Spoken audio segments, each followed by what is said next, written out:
To download all your photos, click on your profile icon in the top right corner, then choose Manage your Google account. You can also go directly to your Google account page if you prefer. Next, click on the Data and Privacy tab. Scroll down a little until you see the section called Apps and Services. Click the small arrow next to it. And under Other Google Services, you'll find Google Photos. Now, click the Download button. This will take you to the Google Takeout page, where we can export all our photos. By default, Google Photos will already be selected. Click on Continue, and here you'll see two options. Export once. Export every 2 months for 1 year.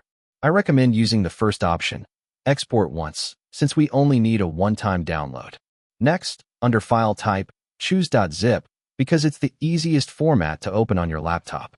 Then select the file size limit, for example, 2 GB. Once everything is set, click Create Export. Now Google will start creating a copy of your photos. This process may take some time, anywhere from a few hours to even a few days, depending on how many photos you have. When it's done, you'll receive an email with a link to download your export. After you get the email, go back to the Manage Exports page. You'll see your export listed with the date. Click Download.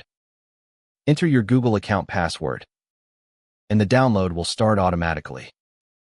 Once the file has downloaded, go to your Downloads folder. Open the Takeout folder, then Google Photos. And you'll find all your downloaded photos neatly organized.